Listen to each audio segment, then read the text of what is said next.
احنا عندنا مفاجأة حصرية عندنا دلوقتي، ده بجد مفاجأة حصرية لحضراتكم.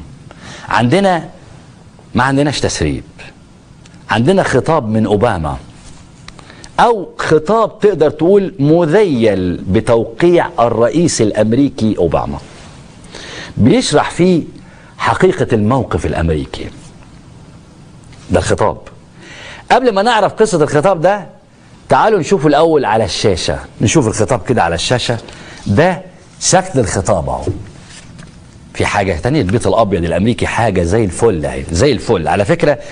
على فكرة في خط الشعار البيت الأبيض فوق البتاع ده، فوق الصورة دي، بس هو مقطوع كده في المونتاج، لكن عشان ما حدش يقول لك انت رحت جبت جواب ودير محمد والحاجات دي، ثانك يو فور مش عارف ايه. لا يا ريس، ده الخطاب ده موجود منه، وهنبقى ننزله على الصفحات بعد كده، صورة الختم شعار البيت الأبيض. تمام. الخطاب ده بتاريخ أول امبارح. نشوف بقى، ادي الخطاب اهو. تمام. ده بقى لا تسريب ولا بتاع، ده واحد مصري بعت خطاب للسيسي لأوباما، أوباما رد عليه. طيب مين اللي بعت الخطاب؟ وإيه قصة الخطاب ده؟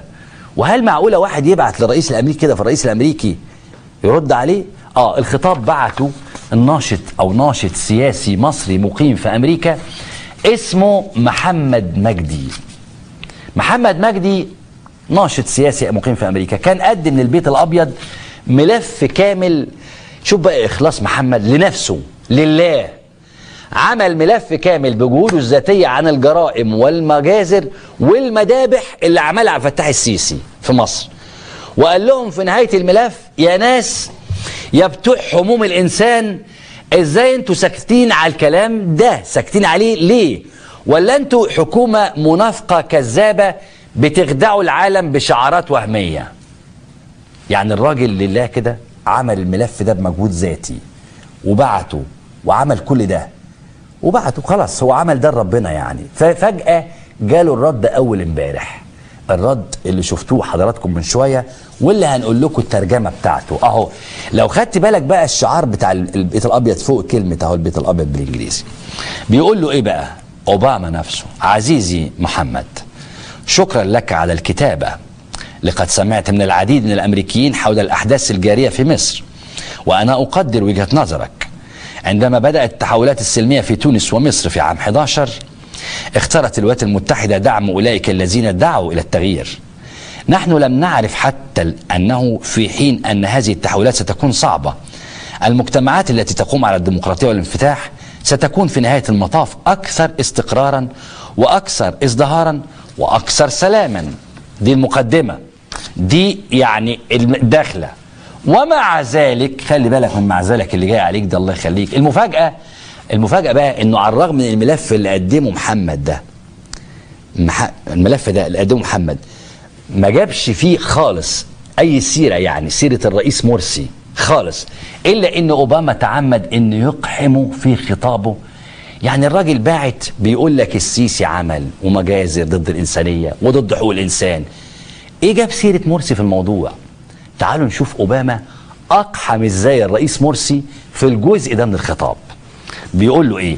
ومع ذلك شهدنا مدى صعوبة الانتقال المصري ثم انتخاب محمد مرسي ديمقراطيا، ولكن ثبت أنه غير راغب أو غير قادر على الحكم بطريقة شاملة وكاملة، وطبقا لرغبة ملايين المصريين الذين يعتقدون أن الثورة اتخذت منعطفا خاطئا، تم تعيين حكومة مؤقتة حلت محل محمد مرسي، لكنها أيضا اتخذت قرارات تتعارض مع الديمقراطية والصحافة والمظاهرات والمجتمع المدني والأحزاب المعارضة. حكومة ايه؟ حكومة الببلاوي. مين بقى اللي قال لك يا مستر أوباما ان محمد مرسي كان غير راغب في الحكم بطريقة كاملة وشاملة؟ وجبت الكلام ده منين؟ ضربت الودع قال لك ان مرسي غير راغب في الحكم بطريقة كاملة وشاملة؟ يا أوباما بيه، يا باشمهندس أوباما، ده مرسي قال أكتر من مرة انه مستعد اروح اخبط على المعارضين في بيوتهم واتفاهم معاهم. ولا انت بتسمع الجزء اللي على مزاجك والجزء التاني لأ؟ طيب معلش، طب يا ترى السيسي يا عم أوباما قال لك انه راغب في الحكم بطريقة شاملة وكاملة؟ على اي حال الجزء اللي جاي من خطاب اوباما لمحمد هيبين موقف اوباما من السيسي. بيقول ايه؟ لا تزال لدينا مخاوف بشأن مسار مصر السياسي ووضع حقوق الإنسان، بما في ذلك اعتقال النشطاء والصحفيين وعدم التسامح مع المعارضة والمحاكمات الجماعية وتجريم الاحتجاجات. عبد الفتاح السيسي رئيس مصر الحالي تعهد باحترام الحريات، هو بيقول له كده، أساسية للشعب المصري، ونرحب بتصريحاته، لكننا أوضحنا أنه يتعين عليه الالتزام بوعوده لكي تتحقق مصر الاستقرار والازدهار. لقد كان لدينا اهتمام منذ عام 11 لتشجيع حكومة تعكس شرعيا إرادة الشعب المصري، والذي يعترف الديمقراطية الحقيقية تتطلب احترام حقوق الأقليات وسيادة القانون، حرية التعبير والدين والتجمع، ومجتمع مدني قوي. زي ما شفتوا حضراتكم أوباما بيقول له لديه مخاوف. أوباما قلبه خصاية الحقيقة، قلب الأم، قلب رهيف. أمال لو ما كانش أخوك زي ما قال التهاني الجبالي تبع الإخوان، يعني كنت هتعمل إيه؟ وبعد الآلاف الشهداء والمعتقلين وعمليات تصفية، أوباما بيقول إنه كان لديه مخاوف. وطبعا لاحظتوا إن أوباما في خطابه لمحمد تجاهل ذكر المذابح اللي عملها السيسي في رابعة والنهضة وغيره عربية الترحيلات، واكتفى ان يقول ان السيسي وعدنا باحترام حقوق الانسان، على الرغم من ان كل تصرفات السيسي لحد النهاردة بتثبت عدم احترامه لحقوق الانسان. بص بقى يا حاج اوباما، بص يا مولانا اوباما، انا هفرجك على صورتين من جوه زنازين السيسي. انا بس عندي قبل ما افرجك على صورتين عندي تعليق على اول جمله قالها اوباما. الحقيقه الجمله دي مضايقاني جدا. بيقول ايه في اول خالص؟ عزيزي محمد، شكرا لك على الكتابه، يعني متشكرين جدا. يعني لقد سمعت من العديد من الامريكيين حول الاحداث الجاريه.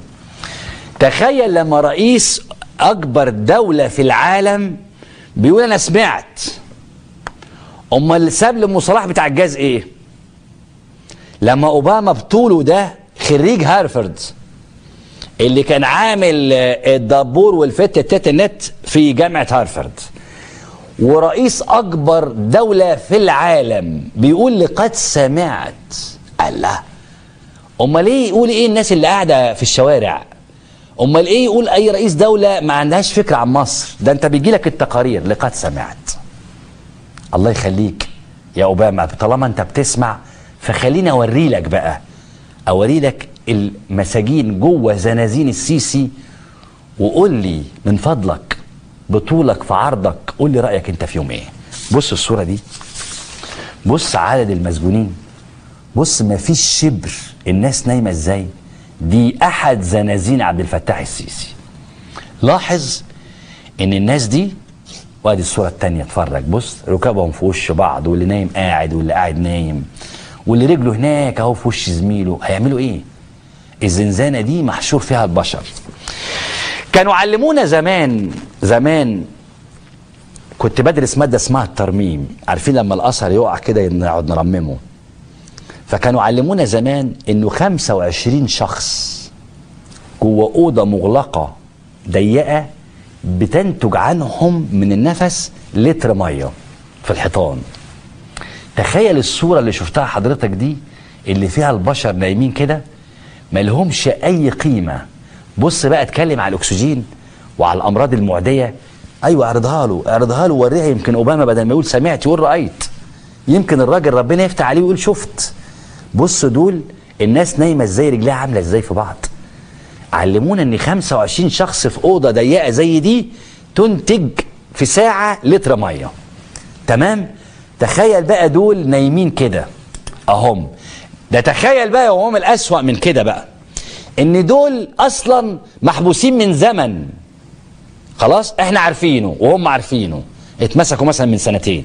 لكن الاسوأ من كده يا حاج اوباما، يا باشمهندس اوباما، ان دول اصلا ما يعرفوش يخرجوا امتى. ده اذا اتحكموا اصلا. هي اوباما فندي يا ترى لسه مكتفي بسمعت؟ يا ترى لسه مكتفي بوعد السيسي اللي بيقول لك انه هيحترم حقوق الانسان؟ على اي حال على اي حال، على اي حال انا باؤكد في الجزء الاخير اللي من خطابه لمحمد حقيقه موقف الولايات المتحده الامريكيه من السيسي.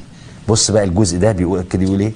بيقول تؤكد الولايات المتحده على اهميه مواصله العمل مع الحكومه المصريه. ده مصر الراجل. تؤكد الولايات المتحده على اهميه مواصله العمل مع الحكومه المصريه لتعزيز المصالح المشتركه مثل معاهده السلام المصريه الاسرائيليه. يتفلقوا المساجين يا اخي، بس اهم حاجه معاهده كامب ديفيد ومكافحه الارهاب.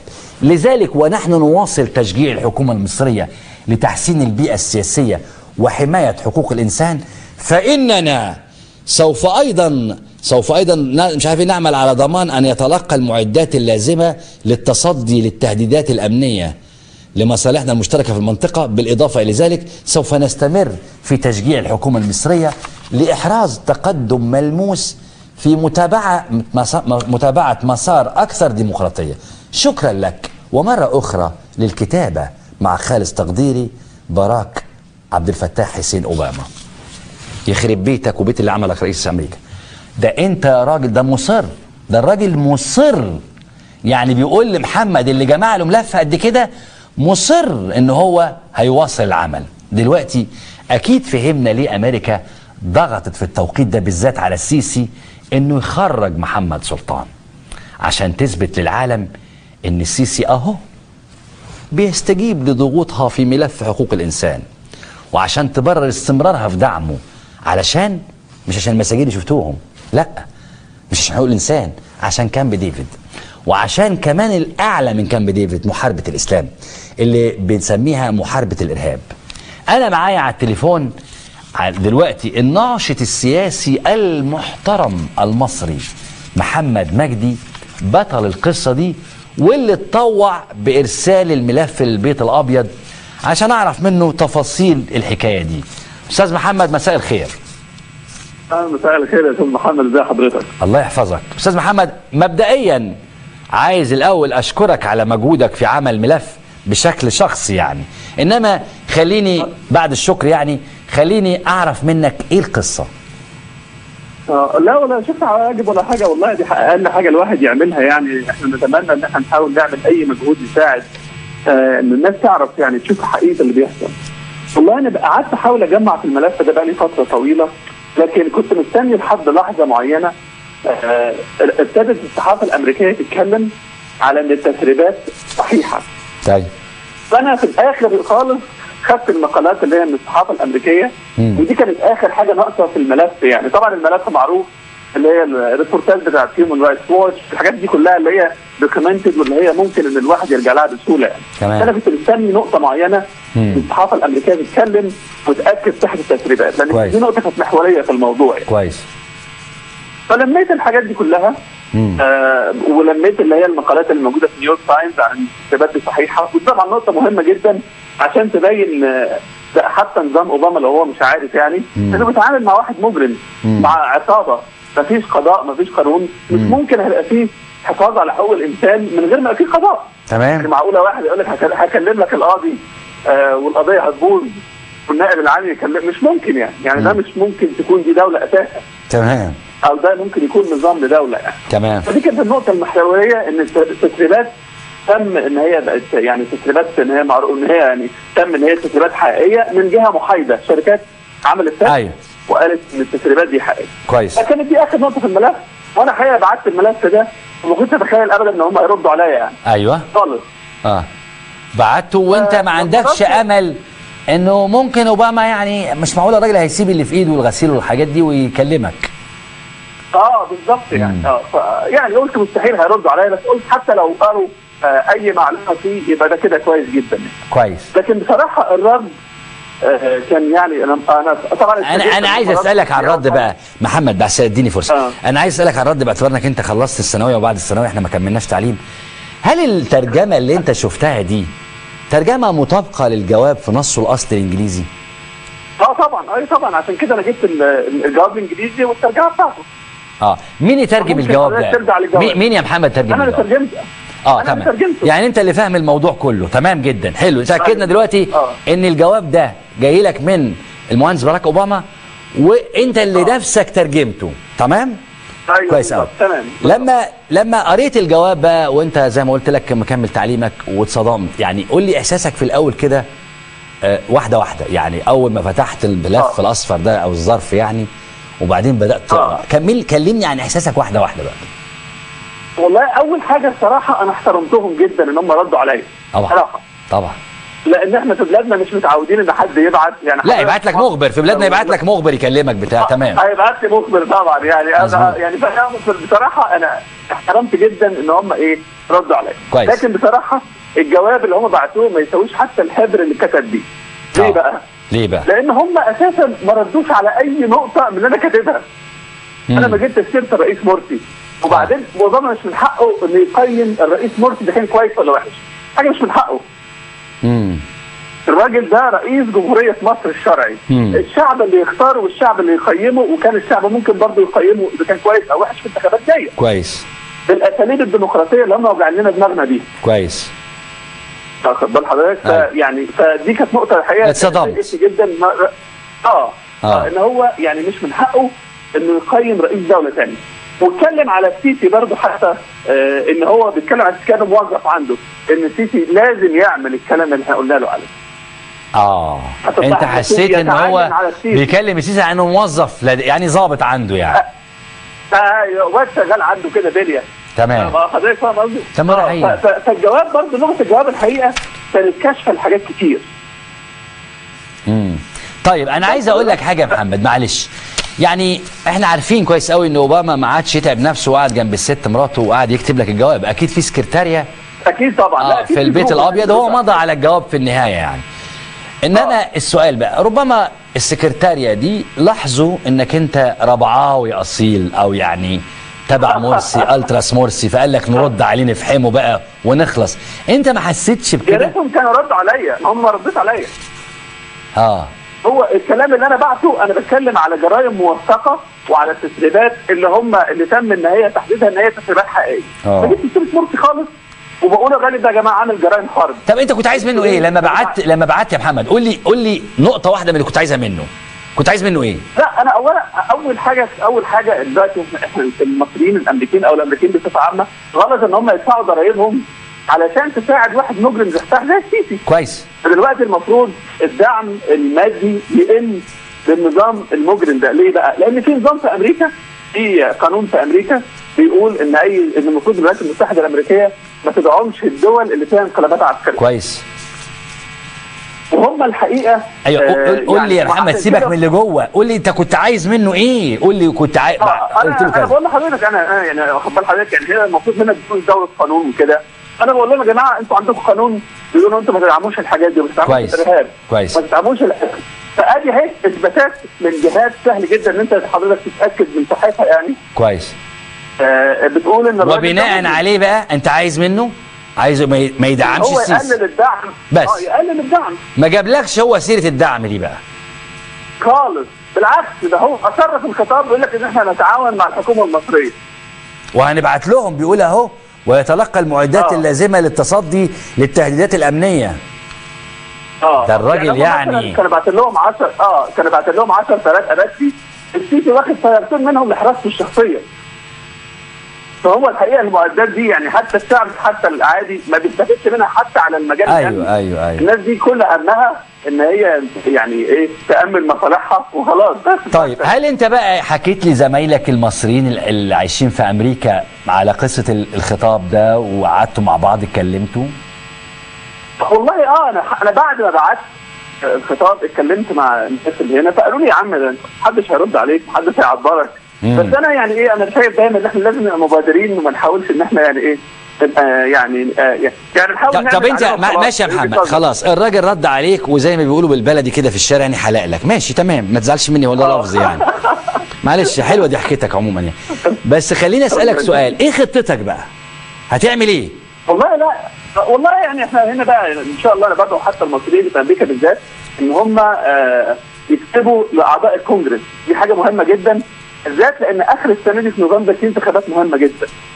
فاحنا يا جماعه اصواتنا مؤثره، انا بقول للناس المصريين اللي موجودين في امريكا بالذات يعني اصواتكم مؤثره جدا بس حاولوا ان انتم تبينوا للناس ان انتم موجودين. ابعتوا لهم جوابات، عرفوهم باللي بيحصل، ولازم هيبقى في نتيجه. يعني مش بقول لك ايه يا محمد، في كاتب برازيلي اسمه باولو كويلهو عنده روايه اسمها الجبل الخامس. بيقول في الروايه دي الفرق بينه وبين الاطفال ان الطفل عنده الحاح على الحاجه اللي عايزها. انا ممكن اطلب منك على الهوا دلوقتي انك تعمل زي الطفل، تيجي جايب الملف هو وجواب باشمهندس اسامه زي ما هو، وتبعت له جواب تاني تقول له بالله عليك يا اخي انت ما ردتش على النقطه اللي انا بكلمك عليها. يعني اعمل كده.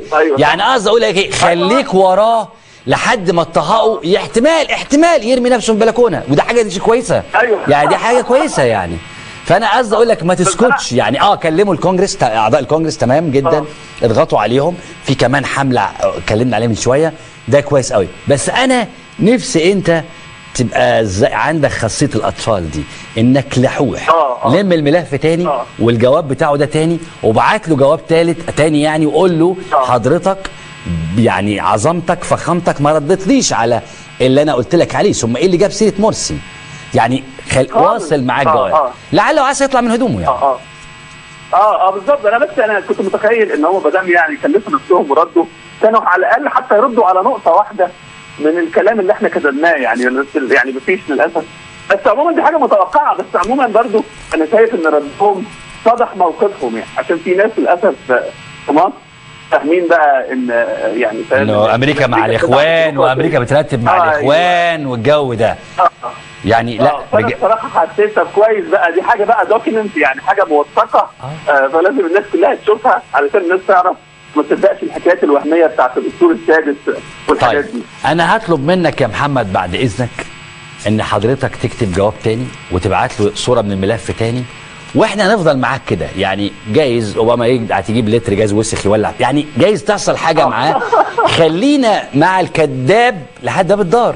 ايه رايك في المشروع ده؟ انا موافق جدا حضرتك. بس انا في ملحوظه برضو عايز اقولها لحضرتك. اتفضل. يعني ايه بقى؟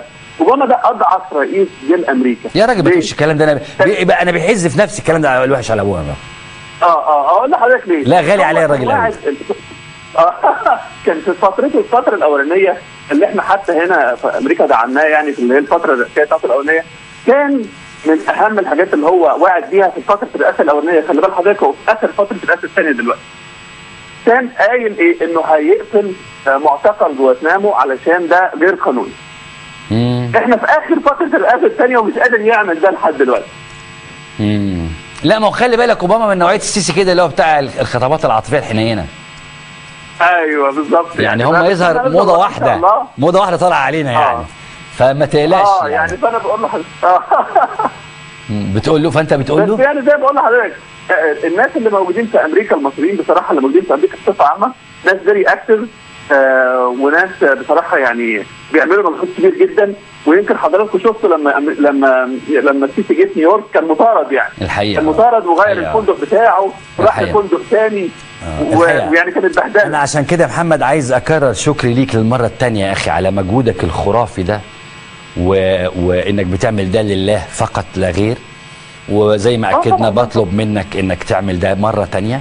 الحقيقه كمان قبل ما اختم معاك عايز ابقى تبلغ لنا شكرنا كفريق برنامج للجاليه المصريه المحترمه في امريكا.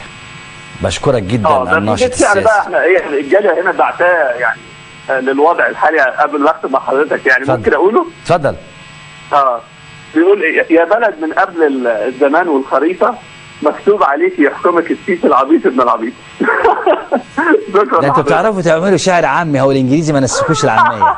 لا ده شعر من مشاهدك هو اللي بعته لنا. طيب على كل حال انا يعني على لساني يعني بالنيابه عن زمايلي وبالاصاله عن نفسي بحيي كل الجاليه المحترمه في امريكا، واضغطوا على اعضاء الكونجرس زي ما حضرتك بتقول. كمان انت خليك في هدفك وافتكر الجبل الخامس لباولو كويلهو واقعد لح عليه، طه اهله وعيشته في الجوابات. بشكرك جدا. ما وراناش حاجه غيره يعني، هنعمل ايه؟ بشكرك جدا محمد مجدي الناشط السياسي المصري المحترم اللي عمل ده بمجهود شخصي، لا وراه الاخوان ولا وراه مش عارف مين ولا السلفيين ولا وراه جمعيه بتدعمه. الراجل بيعمل ده لقناعته وايمانه بالله فقط. في نهايه القصه دي عايز اقول للشعب المصري انه لازم ياخد زمام المبادره بنفسه، وما يفرحش بفتافيت حقوق الانسان يرميها له السيسي بعد ضغوط من اسياده اللي مشغلون، والهدف منها تجميل صورته قدام العالم. فتافيت تحسسك بامل وهمي، امل زائف، ومهما حاولت امريكا من وراها اللوبي الصهيوني تجميل صورة عبد الفتاح السيسي، فهيفضل منطبق على السيسي المثل اللي بيقول وش تعمل المشطة في وش السفاح القاتل عبد الفتاح العكر. فاصل ونشوف القصة الثالثة.